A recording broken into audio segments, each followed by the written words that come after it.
요셉이 이 5명의 형들을 애굽의 바로 왕 앞으로 인도했고, 이 바로 왕은 요셉의 온 가족들이 이 애굽의 고향 땅에서 살도록 배려를 잘 해주었습니다.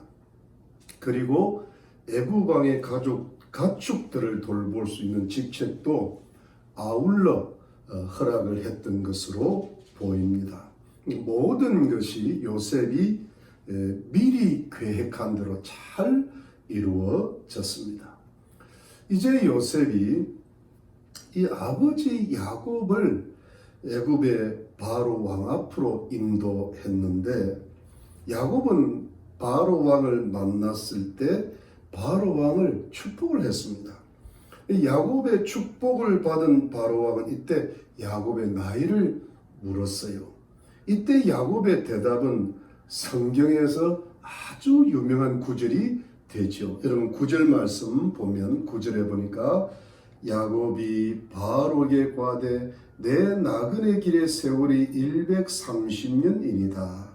나의 연세가 얼마 못되니 우리 조상의 나그네 길의 세월에 미치지 못하나 험악한 세월을 보냈나이다 하고, 여러분 130년의 세월을 살았는데 야곱이요, 이 내 나그네 세월이 130년입니다 라고 대답을 하는 겁니다.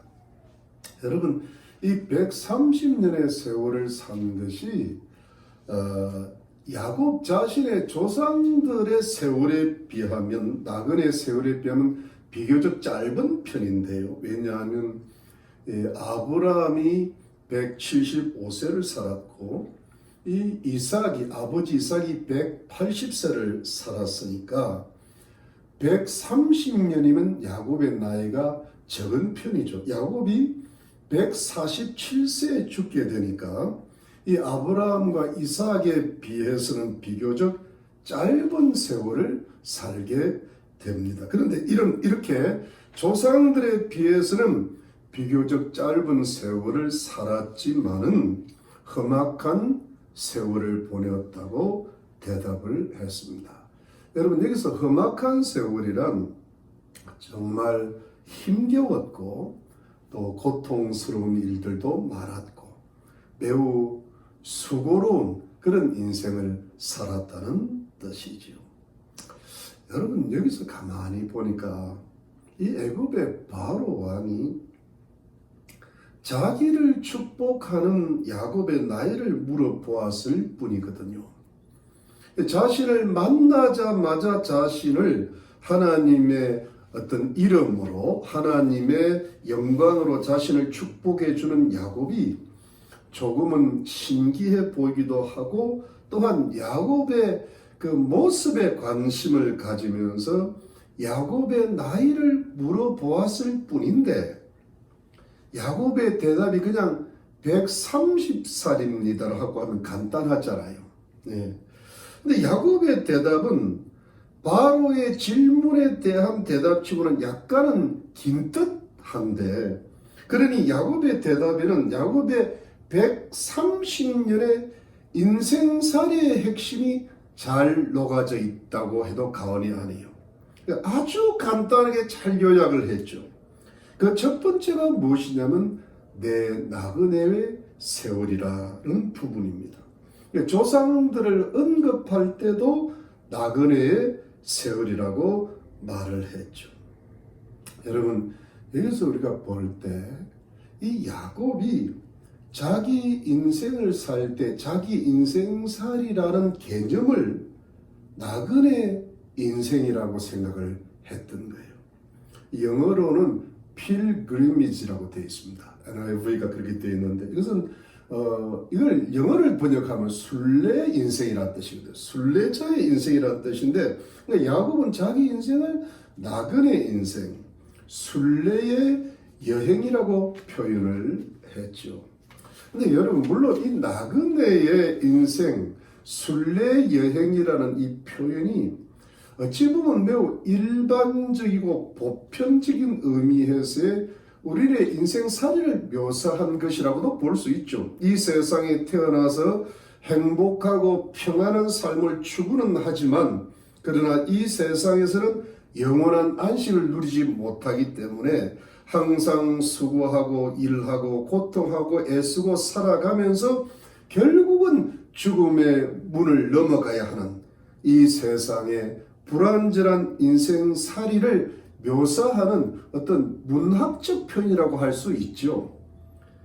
그러나 여러분, 바로 왕의 나이를 묻는 질문에 대해서 야곱의 입에서 이렇게 갑작스럽게 툭 튀어나오는 이 대답에는 어찌 보면 또 분명하게 야곱이 일생을 살면서 자기의 가슴에 품고 있었던 야곱의 인생에 대한 통찰과 자기 인생 고백이 함축되어 있다고 보는 것이 좋을 듯 합니다. 왜냐하면 야곱의 인생 자체가 조부 아브라함과 아버지 이삭과 마찬가지로 아주 현실적이고 매우 구체적인 의미에서 분명히 나그네 인생이었기 때문이에요. 왜냐하면 가나안 땅에서 삶이 그랬거든요. 가나안 땅의 삶은 영구적인 정착지가 아니었어요.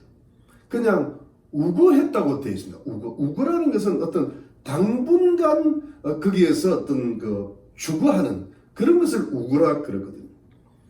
그냥 죽은 자를 장례할 수 있는 땅 외에는 그 땅을 사고 소유하고 집을 짓고 벽들을 쌓고 가나안 땅의 원주민과 같은 영구적인 정착민으로 살아가기를 하나님께서 원하시지를 않았던 겁니다.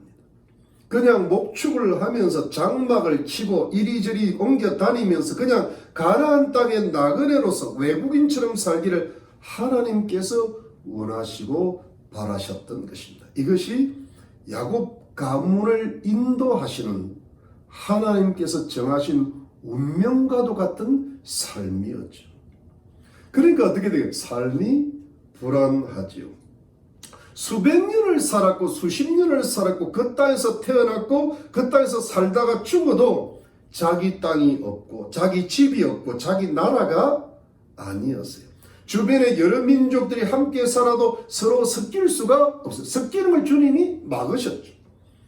영원한 이방인으로 가나안 땅에 살 수밖에 없었습니다. 이것이 하나님의 뜻이었어요. 그러니까 어떻게 해요? 사는 것이 힘들죠. 그리고 편치가 않습니다. 이웃 민족의 눈치를 보면서 살아야 했고 그러면서도 항상 겸손해야 했고 이것저것 따지기가 힘들고 불이익을 감수하며 살아야 하였습니다. 그러니까 늘 좀 불편하죠.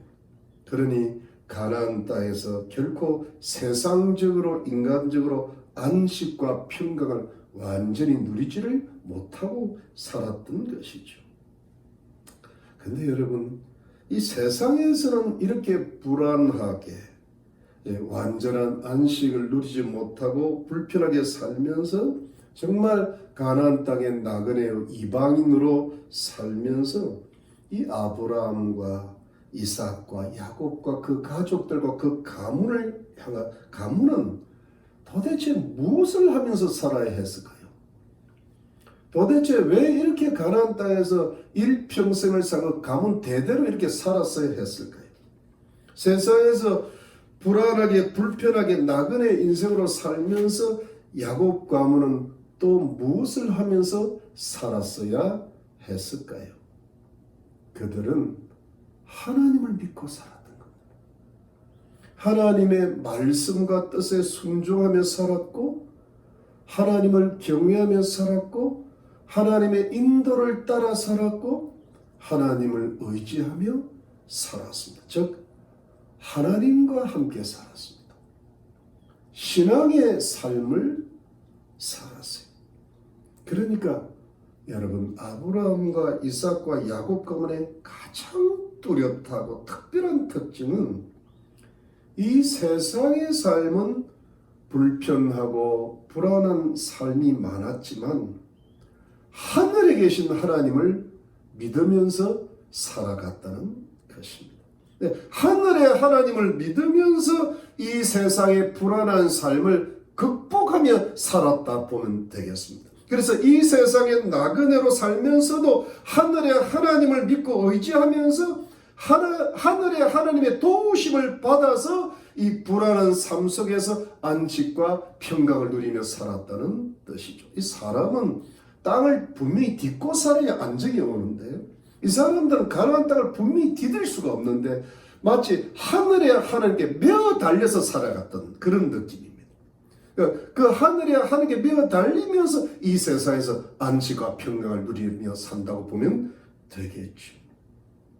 그러니까 여러분, 가나안 땅에서의 불안하고 불편한 나그네의 삶이 영적으로 신앙적으로 어떤 의미가 있는가 하면 하늘에 계신 하나님을 믿고 순종하고 신뢰하고 의지하고 하나님 안에서의 안식과 평강을 누리면서 하나님의 약속의 말씀을 꼭 붙잡고 하나님께서 축복하실 그 때를 기다리고 인내하는 신앙의 훈련을 받는 데에 반드시 필요한 시간이었고 삶이었다는 그런 뜻입니다.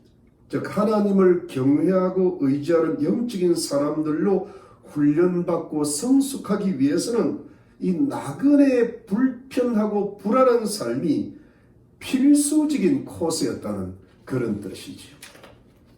그러니까 이런 것입니다. 여러분, 세상의 삶이 편안한데 왜 하나님을 믿느냐 하는 것이죠. 내 인생이 행복하고 아무 문제가 없는데 왜 하나님을 찾겠느냐 하는 것입니다. 내가 가진 것이 많고 풍부한데 왜 굳이 하나님께 기도를 하냐는 것이죠. 내 영혼이 세상의 것으로 만족하고 한데 왜 굳이 하나님을 간절히 찾고 의지해야 하느냐는 겁니다. 나는 내 뜻대로 살아서 너무 좋은데 왜 굳이 하나님의 말씀과 뜻에 순종해야 하느냐는 것이죠. 여러분, 세상에서 편안하면요 굳이 하나님을 찾지 않아도 된다는 것이 보통 사람들의 생각이고 마음이죠. 심지어 하나님을 믿는다 하더라도 어떻게 해요? 대충 하나님을 찾죠. 굳이 하나님을 마음을 다하고 뜻을 다하고 목숨을 다하고 정성을 다하고 내 영혼을 기울여 가지고 하나님을 간절히 찾지를 않습니다. 그냥 주일날에 예배 한번 잘 드리면 된다는 생각을 가진 사람들이 지금 거의 대부분을 차지하고 있거든요.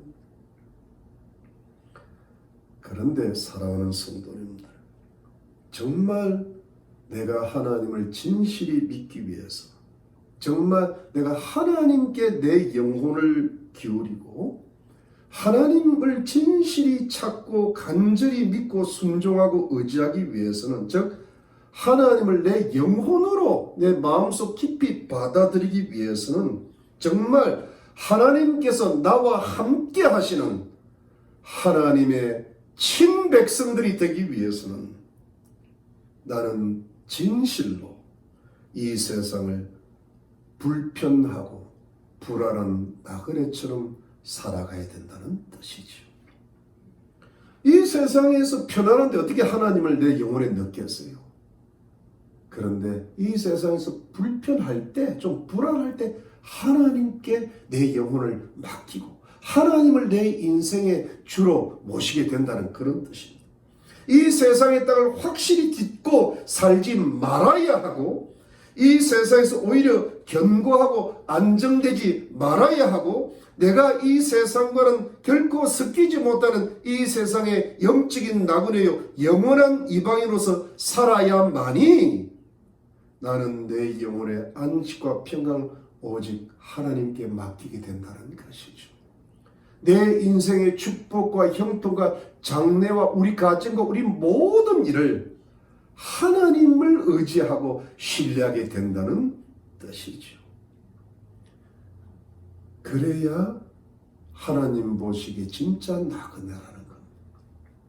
여러분, 내 건강에 문제가 생길 때 내 직장에 어려움이 있을 때, 내 자녀 문제 때문에 염려가 쌓일 때, 내 가정에 불화가 생길 때, 여러 가지 세상에서의 불안과 불편들이 나의 인생을 더 이상 이 세상에 정착하지 못하고 뿌리내지 못하게 만들고 이 세상에 별다른 소망이 없어 보일 때, 내가 이 세상에 더 이상 의지할 것이 없고 신뢰할 것이 없을 때에, 그때 우리의 영혼이, 우리 속사람이 비로소 영적인 일에 눈을 뜨게 되고, 그야말로 영적으로 어두웠던 내 눈이 영적으로 밝아지게 되고, 하늘의 하나님을 바라보고 하나님의 말씀에 관심을 가지고 하나님께 기도하고 순종하게 되는 것이죠. 비로소 그때 하나님의 구원받은 백성이 되고 하나님의 백성다운 백성으로 성숙하는 어떤 계기가 되죠.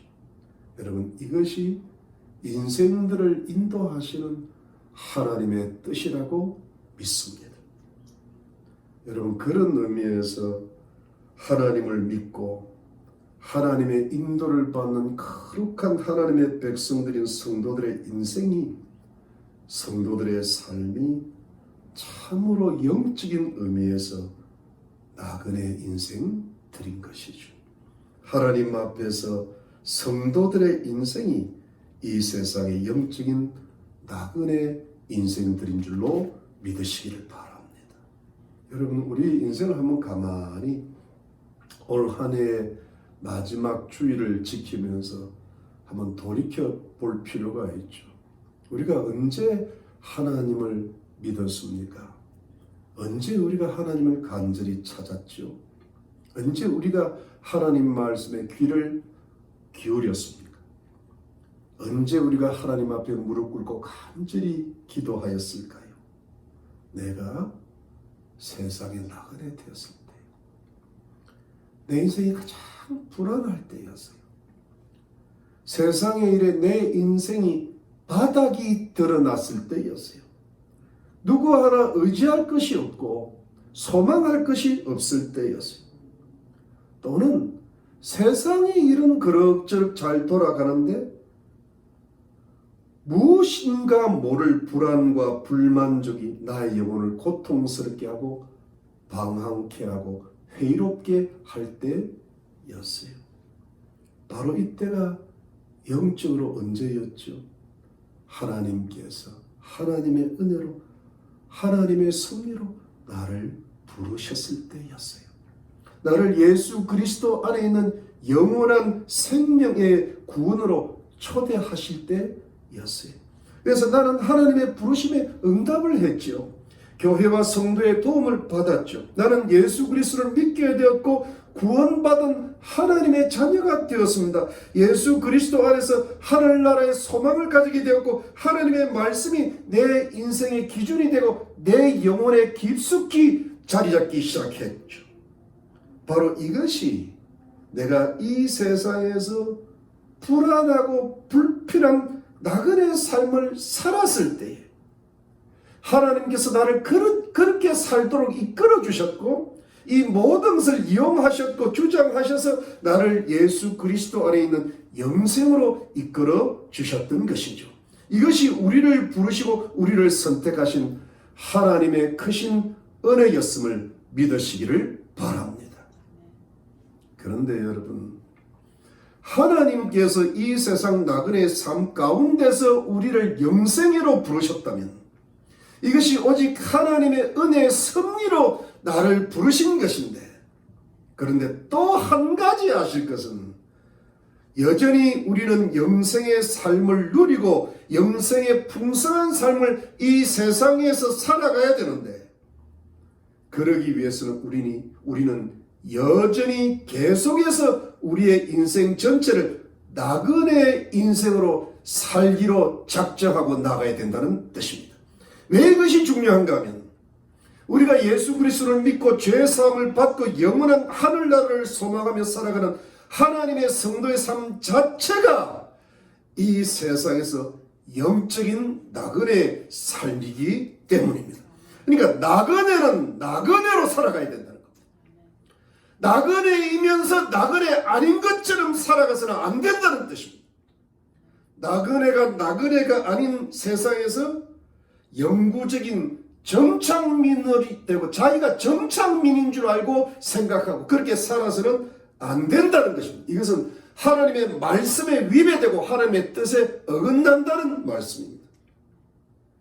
거룩하신 하나님의 존귀한 성도들이 이 세상 썩어질 것을 보이는 것들을 사랑하고 의지하고 누리고 즐기면서 세상에 마치 영원한 소망이 있다고 착각하고 그렇게 살아가려고 하는 그런 세상적 존재, 세속적 인간, 세속적 성도로 타락해서는 안 된다는 것입니다. 이것은 결코 하나님께서 기뻐하시고 연락하시는 삶의 태도가 아니라는 것입니다. 그것은 영적으로 보면 영적인 가름이요.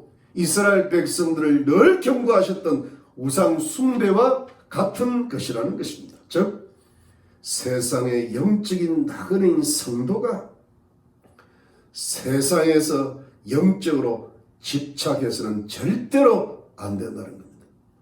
나그네가 나그네로 살아야지 나그네가 정착민으로 산다는 것은 하나님의 말씀과 뜻에 어긋나고 거스린다는 것입니다. 그것은 하나님께 불순종하는 것과 똑같은 겁니다. 하나님께서 결코 기뻐하시지 않는다는 겁니다. 이스라엘 백성이 예루살렘 성전에서 여호와 하나님께 예배를 드리면서도 그 성전들에 많은 우상들을 갖다 놓았지 않습니까? 이것이 하나님도 섬기고 우상들도 섬기고 이것 때문에 이스라엘에 패망이 왔다는 것을 기억해야 되는 겁니다. 그러므로 사랑하는 성도님들, 영적인 나그네가 세상에서 정착민으로 살아갈 때 하나님을 사랑하고 하나님을 의지하고 하나님을 경외해야 될 경건한 성도들의 삶이 세상을 사랑하고 세상을 의지하고 세상에 빠져서 살아갈 때에 하나님께서 그래도 성도들을 사랑하시기 때문에 정신을 차리고 영적으로 껴있고 회개하고 돌이키라고 다시 영적인 나그네의 삶으로 돌아오라고 부르시고 경고하시고 징계하시는 하나님의 사인이 있습니다. 사랑하는 성도, 그것이 무엇입니까? 그것이 험악한 세월입니다. 여러분 다시 9절 보시기 바랍니다. 다시 9절 한번 보시기 바랍니다. 이 말씀이 유명하기 때문에 한 번 더 읽겠습니다. 야곱이 발을 과되 내 나그네 길의 세월이 130년이니이다. 나의 연세가 얼마 못하니 우리 조상의 나그네 길의 세월에 미치지 못하나 험악한 세월을 보냈나이다 하고. 여러분, 야곱은 자신의 인생을 나그네 세월이라고 하고 나서 또 하나의 인생 고백을 덧붙입니다. 자신의 나그네 세월이 험악했다는 것입니다. 험악했다는 것은 참으로 힘들었고 너무나 고생스러웠고 참 많은 고통을 겪었다는 뜻이죠. 그렇다면 여러분 왜 이 야곱이라는 사람이 이렇게 험악한 세월을 살았다고 고백하게 됐을까요? 여러분 하나님께서 이 사랑하시고 택하신 야곱에게 원하셨던 삶이 뭘까요? 여러분 하나님께서 야곱이 어떤 인생을 살아주기를 바라셨을까요? 야곱이 이 세상에서 영적인 나그네로 살면서 하나님 안에서 하나님만을 의지하고 영혼의 안식과 평강을 누리면서 하나님 말씀을 꼭 붙잡고 하나님의 뜻을 분별을 하고 순종하면서 하나님을 경외하는 사람으로 성화되고 성숙되어 가면서 하나님께서 하늘로부터 내려주시는 이 세상의 축복을 누리고 하나님께 영광을 돌리는 그야말로 험악한 세월을 사는 것이 원래 하나님의 뜻이 아니었는데 하나님께서 주시는 평탄과 평강과 형통과 행복의 세월이었을 것인데 왜 하나님께서 모든 것을 주관하시는 하나님께서 전능하신 하나님께서 평탄과 형통의 세월을 험악한 세월로 바뀌게 하신, 그래서 그렇게 야곱을 인도하실 수밖에 없으셨던 이유가 뭘까요? 왜 하나님이 야곱을 그렇게까지 인도하실 수밖에, 왜 하나님이 야곱을 지극히 사랑하셨거든요. 야곱을 미워한 게 아니잖아요.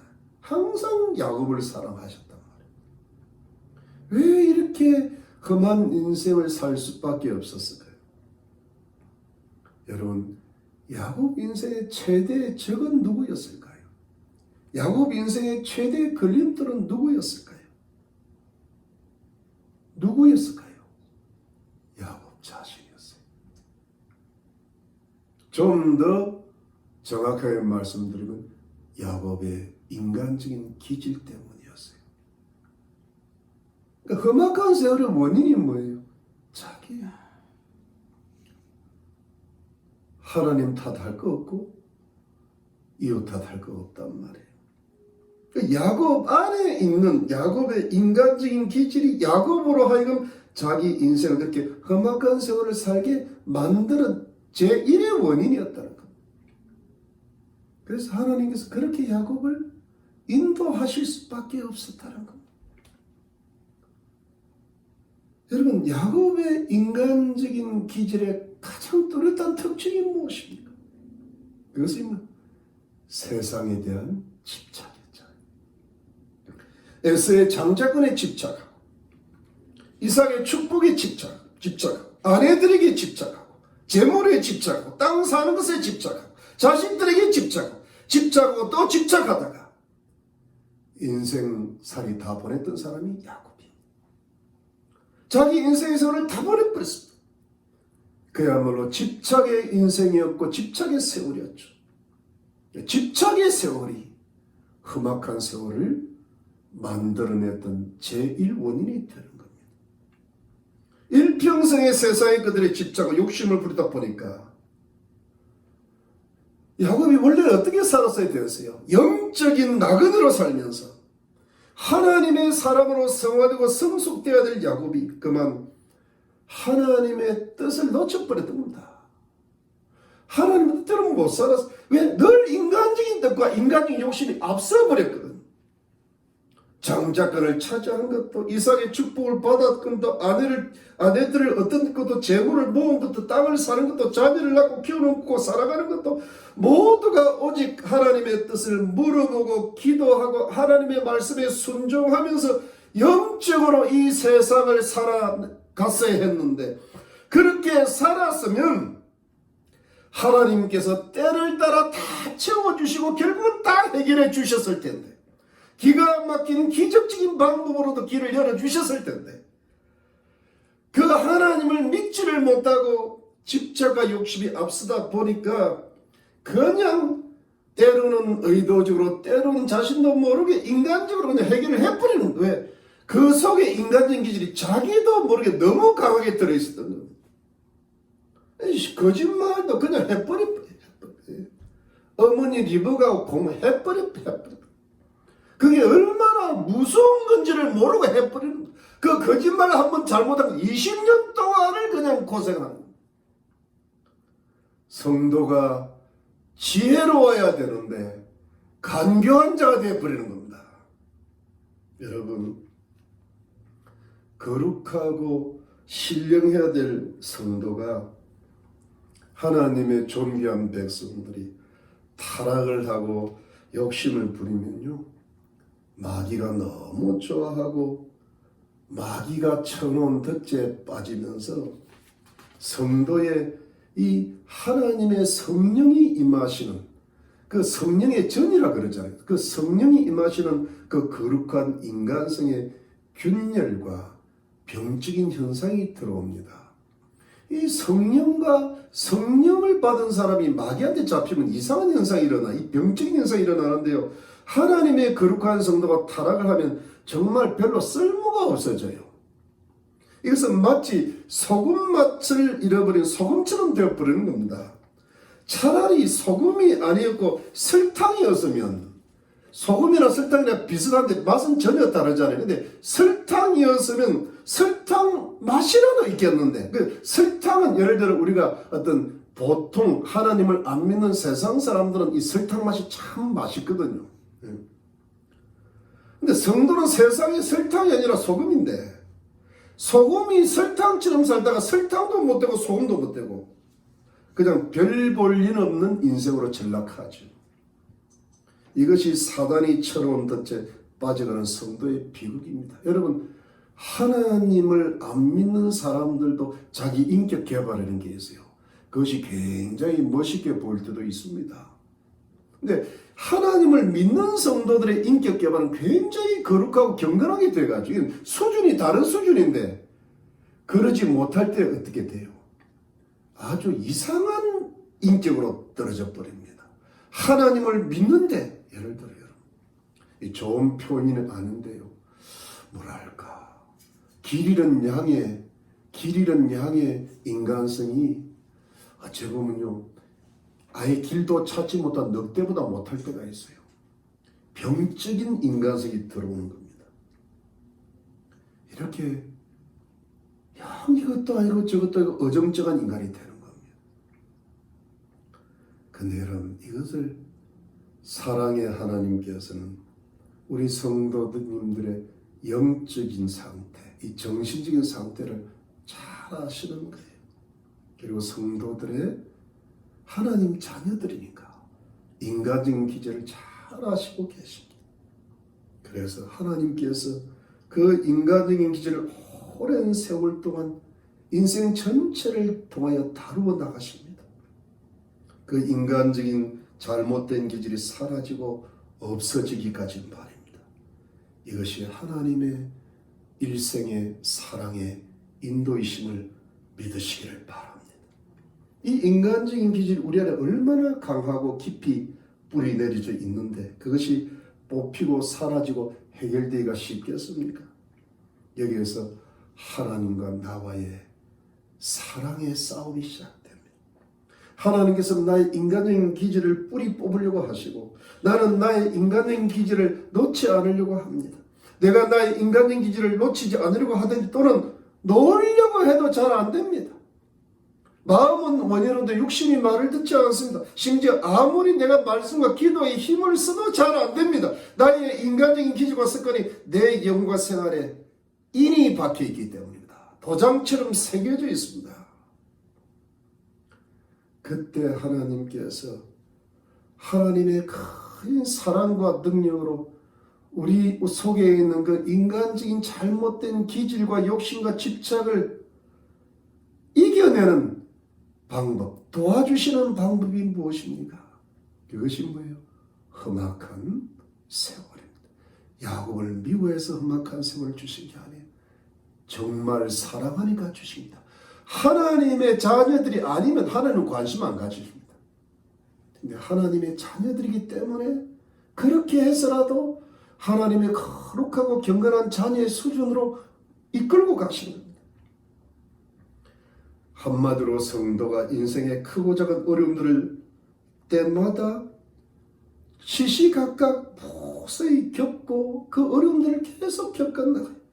하나가 지나가면 또 하나가 오지요. 전봇대 하나가 지나갔다 싶으면 또 전봇대 하나가 또 이제 끝났다 싶으면 또 시작입니다. 여우를 피했다 싶으면 호랑이가 나타나죠. 호랑이가 지나가면 끝난 줄 호랑이들이 나타납니다. 끊임없는 어려움들이 내 인생에 계속해서 닥칩니다. 이럴 때 어떻게 해요? 하나님께 불평하고 원망할 때가 있죠. 또 하나님을 원망하고 불평은 안 하더라도 하나님을 믿는 신앙이 시들해집니다. 야곱이 요셉이 죽었다고 생각했을 때 이렇게 돼버리대요. 하나님을 뜨겁게 사랑 안 하고 싶고 이전의 신앙, 그 뜨거웠던 신앙을 포기하고 싶어요. 하나님으로부터 도망하고 싶어요. 신실한 신앙의 삶을 안 살고 싶어요. 옛날에 다 믿어봤다는 겁니다. 근데 지금은 아니라는 거예요. 근데 여러분, 또 하나님은 이럴 때에 우리에게 은혜도 주시고 위로도 주십니다. 하나님의 말씀을 통해 교훈을 주시고 힘도 얻게 하시고 또 기도할 수 있도록 도와도 주시고 그 성령이 주시는 기쁨도 누리게 하시고 때로는요 돈도 주세요. 직장의 길도 열어주시고요. 자녀들을 통해서 위로도 받게 하시죠. 세상을 사는 재미도 어느 정도 누리게 하시고 또 이상하게 평탄히 일이 좀 잘 풀릴 때가 있어요. 하나님께서 내가 신앙생활을 포기하고 싶을 때마다 힘이 떨어질 때마다 여러 가지 방법으로 힘을 얻게 도와주시죠. 그래서 다시 하나님의 인도를 따라 살게 하십니다. 그런데 또 조금 하나님을 따라온다고 생각하시면 더 험악한 세월을 시작하십니다. 또 하나님께서 우리의 인간적인 기질을 뿌리 뽑으시려고 들으십니다. 여러 가지 감당하기는 벅차지만 감당할 만한 시험거리를 주십니다. 하나님이 얼마나 인격적인 분인가 하면요. 그 수준에 따라 시험이 좀 다릅니다. 옛날에는 감당하기 힘든데 지금은 감당할 수 있는 정도를 주십니다. 얼마나 인격적인 하나님이신지 모릅니다. 그러면서 계속해서 우리의 인간적인 잘못된 기질을 뽑아내. 너 좀 뽑자. 너 줄이면 안 되는데요. 뽑자. 안 되는데. 그게 여러분 좋은 말은 아니지만 밀당의 원조라고 할까요?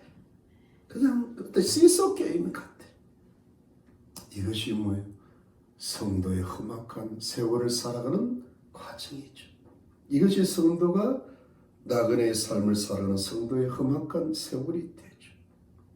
사랑하는 성도는 이것이 하나님께서 우리를 사랑하시고 인도하시는 하나님의 열심이라고 믿으시기를 바랍니다. 결국 나의 인생 전체를 통해 우리가 하늘나라 가기까지 이 성화를 이루어 나가는 겁니다. 나의 모든 인간 기질을 다루시고 결국은 뽑아내시고 회개케 하시고 치유하시는 하나님의 인도하시는 열심이 나를 마침내 하나님의 거룩한 백성으로 성숙시키시고 성화시키시고 그야말로 하나님의 영광을 위해서 살아가는 영광된 자녀로 만들어 나가시는 줄로 믿으시기를 바랍니다. 이것이 우리 성도의 인생입니다.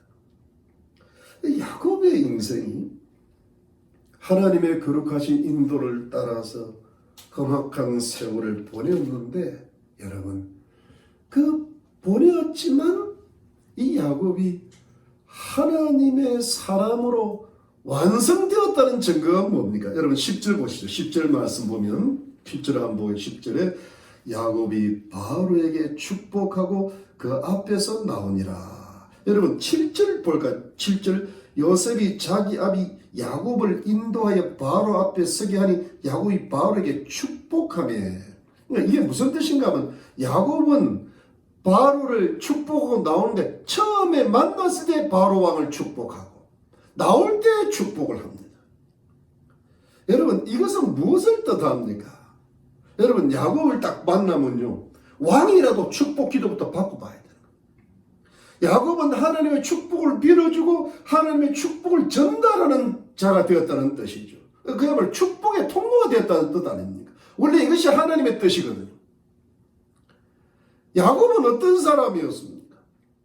하나님의 축복이 됐든 세상의 일반적인 축복이 됐든 자기가 다 가져야 직성이 풀리는 사람 아닙니까?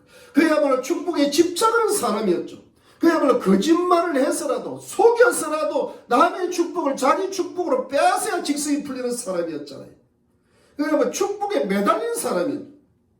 그런데 이와 같은 사람이 이제는 타인을 위해서 하나님의 축복을 빌어주고 전달하고 기도해주는 사람이 되었다는 겁니다. 그냥 바로 왕을 인간적으로만 만났다는 게 아니에요. 그냥 가서 축복부터 하고 그 다음에 뭐요? 거의 설교예요. 내 나그네께 세월이 이렇게 얼마 못 되니 험악한 세월. 이게 설교지. 이게 무슨 인간적인 대화가 아니라고. 그리고 또 축복하고 나오는 거예요. 그야말로 이기적인 사람이 이타적인 사람으로 바뀌고 영적인 사람으로 완전히 바뀝니다. 왜냐하면 옛날 야곱 같으면 어땠을까요? 바로 왕 앞에 나서 뭐 또 얻을 게 없나? 한 자리 할 게 없나? 그런 생각 초도 안 한 사람이에요. 복을 빌어주고 나오는 사람. 야곱이 왜 이렇게 바뀌었을까요? 진짜 바뀌었거든 이 사람이. 이런 거겠죠. 아무리 그동안 내가 130조나 축복을 받고자 했어도, 나는 최대한 이 세상에서 평강을 누리고자 했어도 하나님께서 험악한 세월을 주시니까 안 되다는 겁니다. 어떤 복이 아무리 해도 안 되더라는 거예요. 오히려 하나님께서 그 복이 오는 걸 막으시더라는 겁니다. 그래서 죽으라고 고생만 했다는 겁니다. 고생만 하고 인생을 130년이나 살았던 겁니다. 결국은 야곱은 무엇을 깨달았던 겁니까? 그래서 왜 이렇게 변화된 것입니까? 하나님께서 험악한 세월을 안 주셔야 된다는 거예요. 하나님께서 이런저런 재앙을 막아주셔야 된다는 거예요. 결국은 무엇이에요? 인생이란 하나님께서 축복을 해 주셔야 된다는 것이라는 겁니다. 아무리 내가 인간적으로 축복을 받으려 해도 하나님께서 내게 험악한 일들을 주시면 안 되더라고요. 근데 하나님께서 험악한 일들을 막아주시고 도리어 평탄하고 형통한 일로 바꾸어 주셔야만이 내 인생이 하나님께 복을 받는 인생이 되더라는 것입니다. 그래서 여러분, 하나님의 축복이라야 된다는 깨달은 거예요. 그래서 야곱이요, 바로 왕을 축복했고 또 축복합니다. 여러분 한번 생각해보세요. 세상에 바로 왕처럼 복을 많이 받은 사람이 없을 것 같은데요. 애굽의 바로 왕이 뭐가 부족하겠어요? 그런데도 야곱은 하나님의 이름으로 하나님의 영광 가운데 바로 왕을 축복합니다. 왜일까요? 야곱은요, 이 당시는 벌써 선지자 수준이 된 겁니다. 하나님의 선지자입니다. 야곱이 볼 때는 바로 왕도 하나님 보시기에는 복을 받아야 될 존재였던 거예요. 바로 왕이 하나님을 몰랐을 것 아닙니까? 근데 저는 이런 생각이 듭니다. 이때 바로 왕은 잘했으면 나중에 느부갓네살 왕처럼 다닐 때, 그리고 고레스 왕 때처럼 하나님을 잘 믿을 수도 있었겠다. 귀해잖아요. 영적인 축복이 들어가죠. 그리고 아무리 바로 왕이라 할지라도 여러분, 인생은 그 자체가 나그네입니다. 마귀의 저주를 벗어날 수가 없습니다. 영혼의 구원을 못 받았거나 또 가족들이 병들 수 있거든요. 얼마든지. 그리고 어떤 그 왕궁에 희한한 일들도 생길 수 있는 거 아닙니까? 그 바로 왕도 험악한 세월을 보낼 수 있는 거거든요.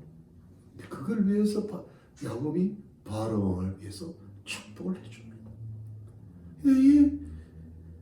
결국 여러분, 야곱이 인생 전체를 통해 깨닫게 된 것은 무엇입니까? 인생은 하나님의 축복에 달려 있다는 겁니다. 인생은 하나님의 축복을 받아야 되는 겁니다. 그야말로 생사화복이 하나님께 달려 있다는 겁니다. 그런데 하나님의 축복을 받지 못하도록 한 것이 누구냐는 겁니다. 바로 나 자신이었다. 내가 알게 모르게 내 영혼 깊숙하게 숨겨져 있었던 그 기질과 욕심이 하나님께서 내게 주시는 축복을 받는데 방해거리요 걸림돌이었다는 겁니다. 하나님의 축복을 못 받도록 막은 사람은 바로 나 자신이었다는 겁니다. 그래서 험악한 세월을 살았습니다. 야곱이 누구를 원망하겠어요? 자기 원망하겠죠. 자기 원망이 아니라 회개를 이루었겠죠. 이것이 야곱 인생 전체를 통한 하나님의 거룩하신 뜻이었습니다. 사랑하는 여러분, 오늘 하나님께서 우리에게 주시는 교훈은 무엇일까요? 그것은 이것입니다. 나그네는 나그네로 살아가야 된다는 뜻입니다.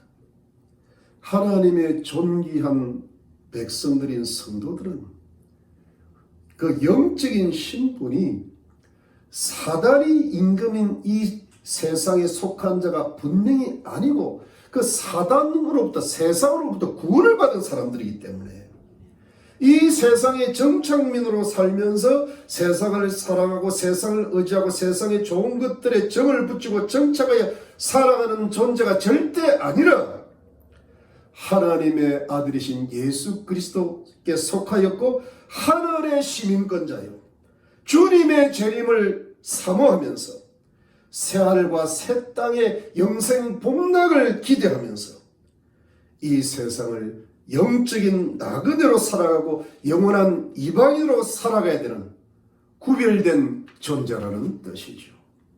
이것이 그 영혼이 하늘에 속한 성도의 인생이란 겁니다. 이렇게 살 때, 이렇게 이 세상을 영적인 나그네로 살고자 노력하고 힘쓰고 애쓰고 영적인 전쟁을 싸우고 이겨나갈 때, 이 세상을 살면서도 이 세상에 보이는 것들에 대한 집착과 유혹을 이겨나갈 때, 영적인 싸움을 싸울 때, 영적인 안일에 빠져 있는 것이 아니라 마귀의 덫에 잡혀 있는 것이 아니라 그야말로 영혼의 싸움을 싸울 때 하늘의 하나님, 전능하신 하나님께서 험악한 세월도 사라지고 없애주시는 것이죠. 하나님께서 재앙과 재난과 저주를 우리의 나그네의 삶에서 완전히 떠나가게 하신다는 겁니다. 그러면서 험악한 세월을 축복의 세월로 바꾸어 주시는 것입니다. 이것이 아브라함이 이 세상에 누렸고 이삭이 이 세상에 누렸고 야곱이 말년에 누렸고 이 요셉이 누렸던 하나님의 축복의 세월이었던 것입니다. 내가 하나님의 축복을 받는 사람이 되고 내가 하나님의 축복을 빌어주고 전달하는 축복의 통로가 되는 것이죠.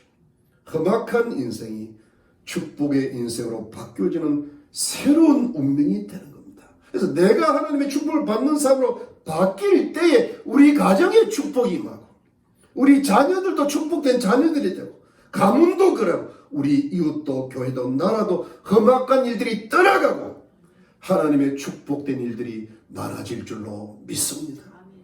여러분, 저는 이 코로나의 어려운 사태를 겪고 대한민국과 미국의 여러 가지 이런 불법적이고 잘못된 사태를 겪으면서 우리가 하나님 백성들로서 회개하고 반성해야 될 것이 하나가 뭘까요? 하나님 백성들이 영적인 투정을 거부하고 세상의 빛과 소금으로 살아간다는 그 정체성을 많이 잃어버렸기 때문에 하나님이 진노하사 지금 이 세상을 시험하고 계시다고 봅니다. 우리가 해야 될 것은 무슨 다른 정치인 투쟁 이전에 그 일을 해야 될 사람도 있겠지만 우리들은 영적인 투쟁을 이루고 나가고 정말 하나님 사람답게 살고 내 자신이 복을 받는 사람이 되어야 가정에도 가문에도 교회도 이 나라에도 하나님의 축복이 임한다는 사실을 믿으시기를 바랍니다.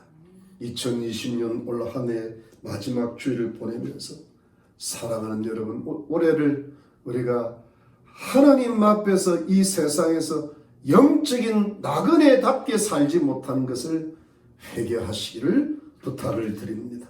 그래서 새해 2021년에는 이 세상의 영적인 나그네로 살아가시고 하나님께 영광 돌릴 때 모든 우리 가정과 교회 나라의 모든 험악하고 악한 일들이 다 떠나가게 하시고 하나님의 많은 축복이 임하시는 밝은 새해를 맞이하시기를 예수 그리스도 이름으로 축원합니다. 네, 기도하겠습니다.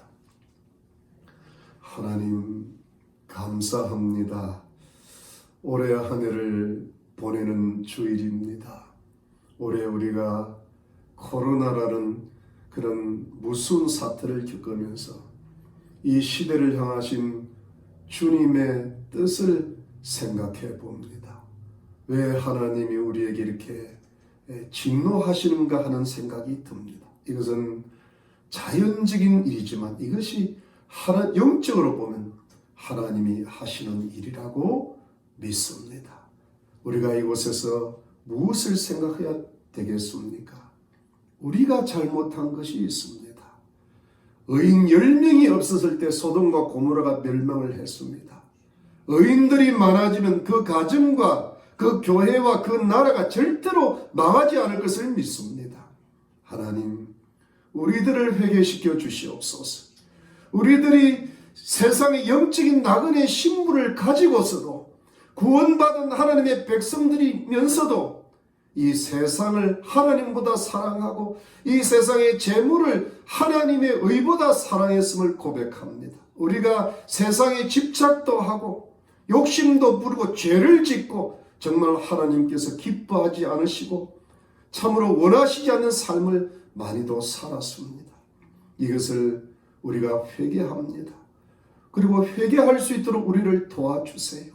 그래서 우리가 그동안 어려웠던 것은 다 나 때문에 일어났던 일인 것을 깨닫게 하여 주시고 지금부터는 정말 참 야곱처럼 남을 축복하고 하나님을 영광스럽게 하는 그런 야곱과 같은 사람이 되게 하셔서 하나님 정말 이제는 험악한 일들이 다 떠나가게 하시고 하나님의 축복이 시작되게 하시고 그래서 교회와 가정과 나라 위에 우리 성도들을 통하여서 하나님의 축복이 임재하는 그런 역사가 일어날 수 있고 그런 열매들이 일어날 수 있도록 우리들을 경성시키시고 새롭게 만들어주시고 축복해 주시옵소서.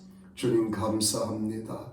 어려운 시기지만 우리 성도들에게 성도의 가정마다 직장마다 자녀들마다 부모 형제 친척들마다 가까운 이웃들에게 은혜를 베푸시고 이 모든 기근상을 잘 극복하고 영혼력 강건하게 도와주시고 필요한 물질 채워주시고 우리 아이들 재능을 잘 키우게 도와주시고 그래서 새롭게 만나는 그날에 큰 기쁨으로 보게 하시며 교회 부흥을 함께 이루어 나갈 수 있도록 인도해 주시옵소서.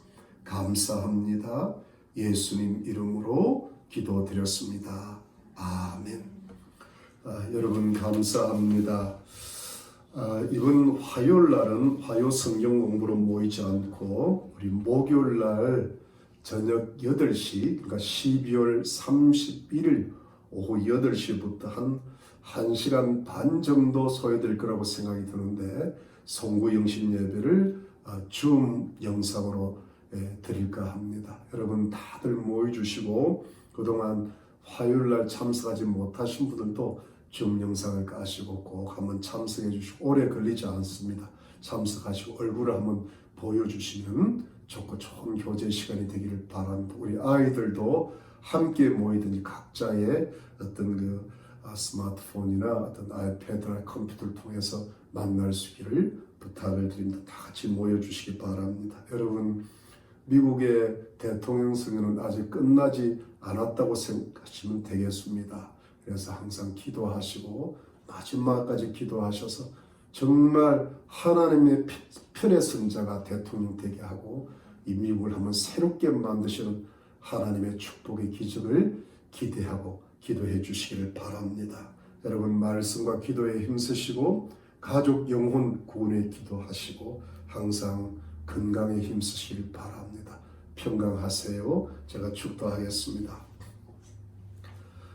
지금은 예수 그리스도의 놀라우신 은혜와 하나님 아버지의 지극하신 사랑과 성령의 위로와 교통과 충만하시니 내 자신이 하나님 앞에 잘못된 부분이 많았기에 하나님의 사랑이 내게 이렇게 나타난 것을 깨닫고 하나님의 축복을 받는 자로 새롭게 전진하고 영적인 싸움을 싸우고 하나님의 축복이 가정과 교회와 나라에 임하기를 바라고 전진하는 하나님의 거룩한 백성들과 가족들과 이웃들 머리머리 위에 지금으로부터 영원토록 함께 계실지어다. 아멘.